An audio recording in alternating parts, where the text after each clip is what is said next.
Hey everyone, Catherine Avery, host of the Uncluttered Office podcast and owner and founder of productivitybydesign.com. I thought I would do something really fun and interesting today, which is to host AMA, Ask Me Anything. So without further ado, let's get started with one of the questions.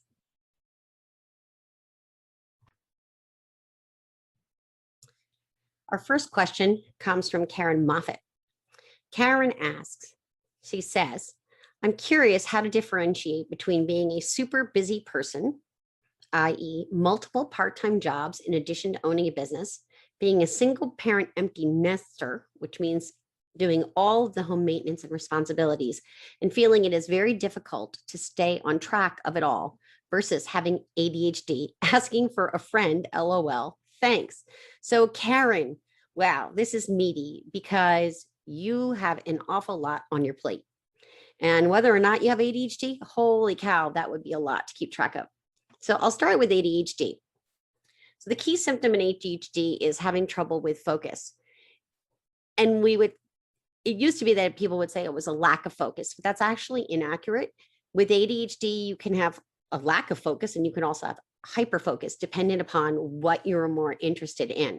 So for me, I can get uber hyperfocused when I'm writing up notes for my podcast or doing my podcast recording. But I can be completely unfocused and easily distracted if, say, I'm doing my accounting or my bookkeeping, because I find all of that incredibly boring. That's why I have a bookkeeper and an accountant, because it is not my superpower. So when we're in our superpower, or when we're in a state of flow, which is a book written by Mihai Csikszentmihalyi. I always have to look how to say that. The book Flow, great book. Then we are capable of doing amazing things because we're in our zone, so to speak. If you have ADHD, it will be something you've had since you were a child. There is no such thing as entrepreneurial ADHD, or everybody has a little ADHD. Those of us with ADHD, well, we're kind of like, we had it and we were born with it. And there are varying shades of gray on everything, but I'm just going to bring this up. So in addition to focus, kids can struggle with self-control, so can adults, and can be hyperactive, hence the H in ADHD, attention deficit hyperactivity disorder. I think it's my superpower, and so I don't really love the word disorder, but here we are. So in ADHD, there are problems with executive function, various challenges that can come up. Two of the big ones are organization and managing emotions. Oh, that key again is you would have had these struggles in childhood. So the best way to describe this is to tell you what I went through when I was getting diagnosed with ADHD. I went back through all of my report cards from 6th to 8th grade. And my teachers thought I talked too much and interrupted a lot. I can tell you I was happy as doing things rather than just sitting in a chair learning. These are the words they used on my report card. Bright but inconsistent, needs to improve quality of concentration, easily distracted, needs to review notes more carefully, doesn't retain material learned, lack of confidence in academic abilities, apprehensive, capable student but own worst enemy, losing notes and notebooks, with concentrated effort could be an astounding student, and lack of preparation. I will say I cried when I read all this. I was like, wow, because I've always known I was different. I always knew that I struggled more than I needed to struggle. I always knew I was incredibly bright. I'm actually considered 2E, which is twice exceptional. I took the Mensa test at age 38. And, I skated by in life by having had, an intelligent brain. And also having had a very structured learning environment growing up. My mom was amazing at making sure that we were doing our homework. Somehow I seemed to get away with not getting all of it done. But I look back on my struggles and challenges from childhood, and I'm really sad because there wasn't anyone out there talking about ADHD when I was a kid. I'm actually both. I am considered combined type, hyperactive and inattentive. A lot of girls who are in the classroom who are just inattentive, they don't have that hyperactive piece, which is that talking too much, interrupting, jumping out of your chair, wanting to be on the move. They might be seen as the daydreamers, they're doodlers, that's my daughter to a T. They don't cause a fuss in the classroom, and so they really get lost under the radar. So I guess the answer for you is I can't tell you, I'm not a professional when it comes to diagnosing ADHD, but if you're thinking there's a possibility that you are, I would strongly encourage you to maybe go to ADHD online to get a diagnosis, or to meet with a professional who does ADHD diagnosis. And since I know you personally, I would be happy to help you find the right people to discuss it with. As I am a productivity and ADHD coach, I don't diagnose. I hope that helps you get a sense of what the differences are, and really go back, start to look at your childhood notes, see what your report cards say. That's where I would start. Okay, awesome. Hope that helped, Karen.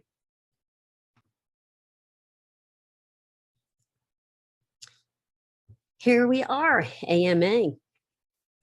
This is from Eileen. Catherine, I struggle with staying in focus on a project I may be working on. The smallest thing can sometimes distract me, and before I know it, I am off on a tangent and an hour or more has been lost. I was never officially diagnosed with ADHD, but I have suspected for some time that I am. What are one or two steps to take that will help me see a project through so I don't get sidetracked? Thanks.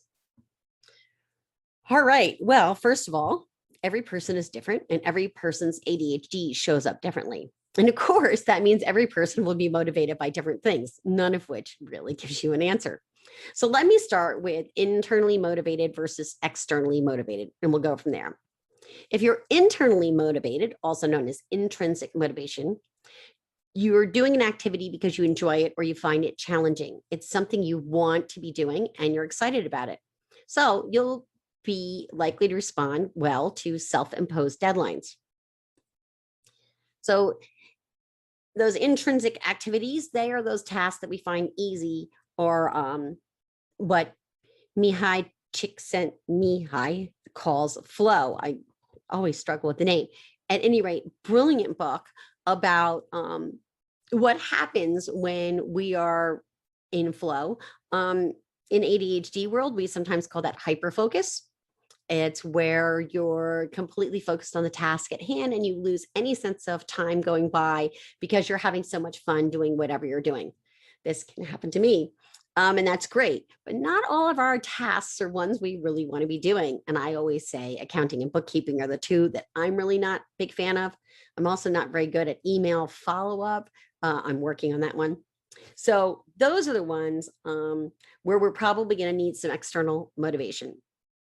So if you're extrinsically motivated, you might be motivated by money, recognition, fame, or praise, but most likely you're motivated by being surrounded by other people. So let me start with the carrot and the stick. You all remember the carrot and the stick from being a kid. So if it's the carrot, it's possibly offering yourself a small reward for getting something done. This can be a great incentive. So think about giving yourself a manicure, an ice cream sundae, walking outside in the park, taking a day off, a massage, quiet time, reading a book.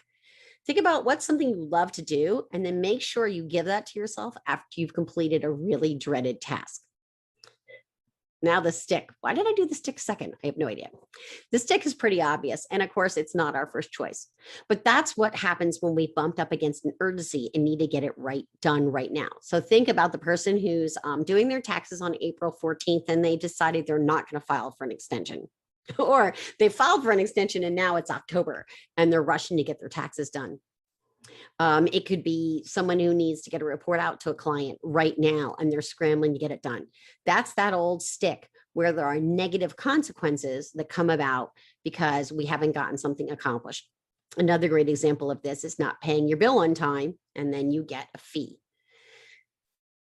Not a big fan of stick things. However, that happens quite a bit with people who have ADHD or people who are procrastinators, because they get into that urgent zone and they have no choice but to get it done. Sometimes people with ADHD will create a sense of false urgency to sort of light a fire under their butts and make something happen. That's also possible.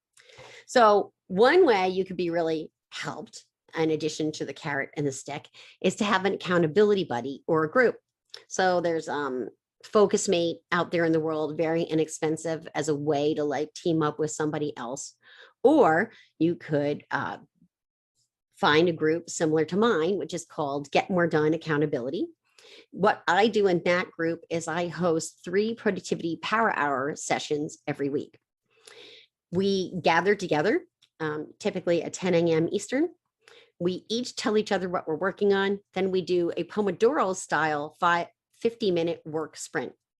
At the end, we give virtual high fives. And this is how my clients get their weekly goals accomplished. I know you didn't ask what Pomodoro style is, but I'm not going to say it without saying what it is. So in the Pomodoro method, it's you work on something for 25 minutes, you take a 5-minute break, you work 25 minutes, you take another 5-minute break, 25 minutes, and then you take a 10-minute break. And in those breaks, you're doing something not work related at all. Ideally, you're not putting laundry in or doing dishes 9 times out of 10. That's what I do. Maybe you're taking a walk around the block, or reading a favorite book, or doing something that really has nothing to do with work, giving your brain that break. The reason we do a 50-minute work sprint is as we've all discovered, we can actually get a ton done in 50 minutes, and it helps shorten our hour to an actual hour. When we were doing 2 25-minute work sprints, we had a lot of chit chat in between the two, and it was taking an hour and 15. And the goal with this is to get massive stuff done in a short amount of time. I want my clients to have amazing results. So that's the kind of thing I would look for. I would look for ways to reward yourself. Try not to get into the urgent if at all possible. And then find an accountability partner or group.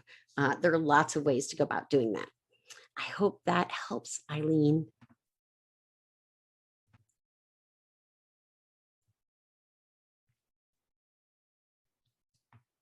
All right. Dave and Zach, 2 good buddies of mine, and they got into a Facebook debate, a short one and a very polite one, when I put out this question for Ask Me Anything. So Dave started with, one thought comes to mind: the utility of a scanner in managing paper clutter. A PDF can give you the ability to find a document you might need later without having to deal with the paper copy.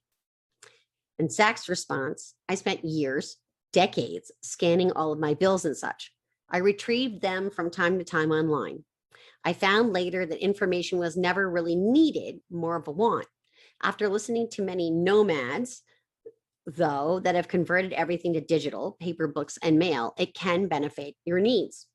All right, so digital clutter, it's a real thing. It's just like paper. But the difference is our digital footprint is absolutely huge. You're more likely to run out of filing space or floor space in your home or office far faster. So, am I pro digital scanning? Yes. Am I pro thoughtful digital scanning? Yes. Like anything in a filing system or any other system, you want to have a plan. What's your goal? So things that would be really worthwhile to digitally scan: your taxes. I scan all of my paperwork that has to do with bookkeeping now, because my bookkeeping system group, which is bench.co, they insist upon it. So that's how they get their information. I used to not have that digital. We would print everything out. I used to have an in-house bookkeeper. So see how your needs can shift and change over time, and you may go to digital because circumstances have changed for you. Eliminating paper clutter is always a great thing. I don't recommend scanning every single piece of paper you ever had in your filing system. I don't think that's a great idea. I did have a client who went to digital and they scanned all of their client files. I don't believe they scanned random marketing files. That is because they didn't want to take up tons of digital space. As for nomads, I'm assuming what Zach is saying here is that these are digital nomads, people who can't carry their files everywhere with them because they're working from anywhere. Wouldn't we all like the ability to do that? I think of the book, The 4-Hour Work Week. I still haven't figured out how to get to a 4-hour work week. Great goal, though.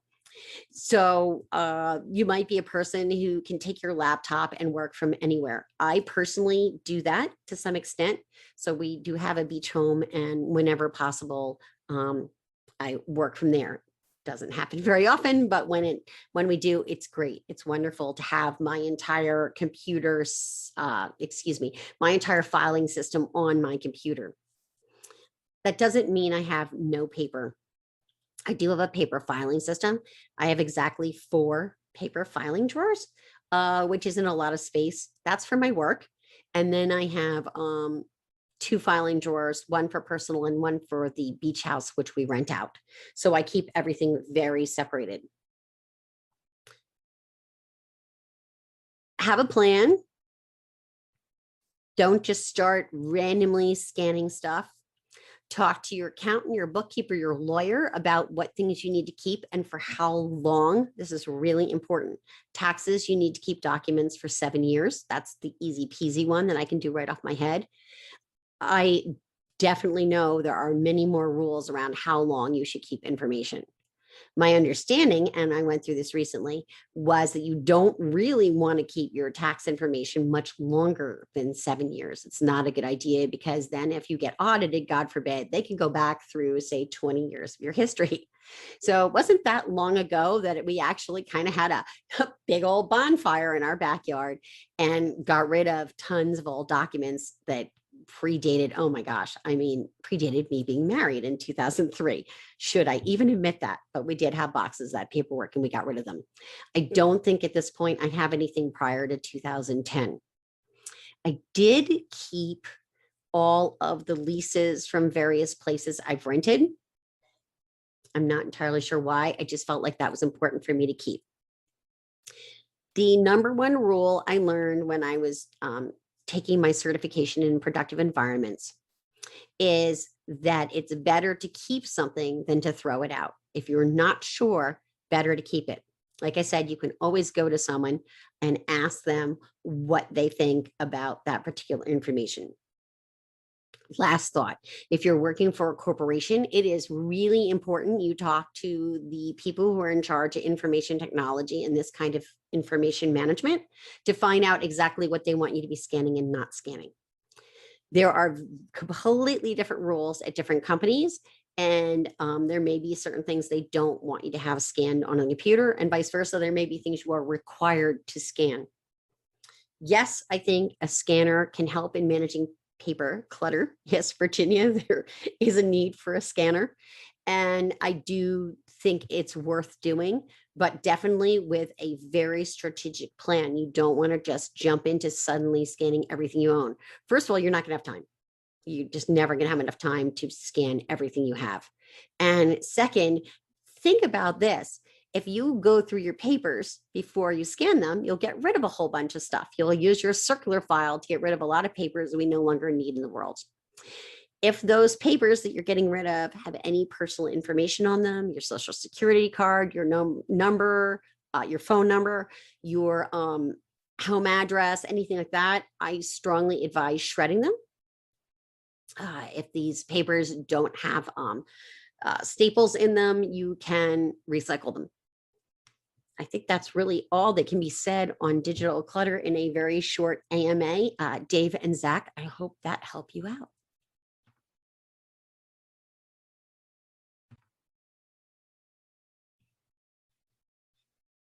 I am taking a break from my podcast.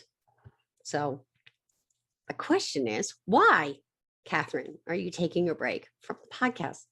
And the answer is this. I interview a lot of people. There are 52 weeks in a year. It is really a ton of work to put on a podcast every week. If you're interviewing people, it's about getting a sense of who they are, asking the right questions, sending out forms, getting them set up, getting their photograph for all the marketing, asking them to do marketing. You're doing marketing. And then, of course, I have the absolutely stellar, amazing team of sound advice strategies in the background who are doing all the back end piece of this for me, all that technology piece that, if you've known me a while, I think that technology is run by tiny little hamsters inside computers. I'm kidding, sort of.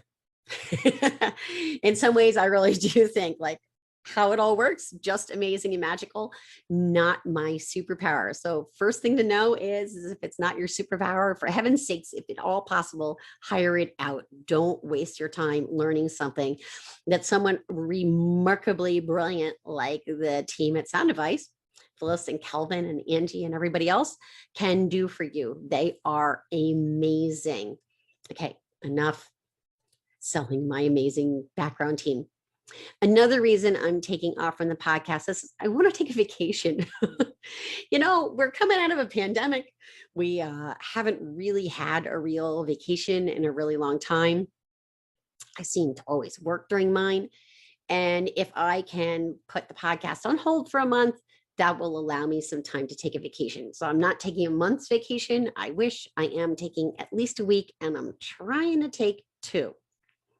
I do know that when I travel, I always take a computer with me, unless I'm in like Europe, and then I only take an iPad. Europe isn't on the radar screen this summer, but it is my hope to be able to unplug and take some time off. So that is why I'm doing this. I teach that to be productive, truly productive, you need to learn how to be intentionally unproductive. And my unproductive time is going to be spent while we're having a little hiatus from the podcast. So you will be hearing from me again in September. It doesn't mean there'll be nothing happening in the background. Of course, I'll be recording podcasts over the course of the month so that I'm ready for September. Third reason is August is a really sort of downtime month. In podcast world, there are fewer downloads. There are fewer people looking for your podcast at the time. It's just a kind of quieter time. And if you're going to take some time off, that's an ideal time. And the other ideal time to take time off from your podcast is right around Christmas time, which I think I will do this year. I did not last year, but I think I'm going to take 2 or 3 weeks of Christmas time off. I love doing my podcast. Honestly, I don't make a dime from it. It is entirely a labor of love. I love being able to help people, and I love the opportunity to share incredible guests, people who I know in my world who either may be famous or not famous at all, but they're brilliant. And so I do this as a labor of love on top of a full-time job, a kid who's starting to look at colleges, a husband who'd like to see me once in a while, the whole 9 yards. So taking a break from the podcast frees me up to work on some other projects. It also frees me up to spend time with my family. And I really cherish and value my family. And if you've been listening to the podcast for a while or following along with any of the AMA videos, then you will know that my highest value is my health, cancer survivor. My second highest is my family. And my third is flexibility and freedom, the ability to go where I can, which is why I've moved to an online laptop business. The beauty of podcasting is you can do it from anywhere. I don't have some fancy studio. It's me, my laptop, in my home office, a giant ring light. When I'm elsewhere, it's just a little ring light, and a Blue Yeti microphone. That is the sum total of my gear for podcasting. Pretty amazing. So I hope all of you have the most amazing August. I will see you in September. Thanks for being here. Truly grateful for each and every one of you.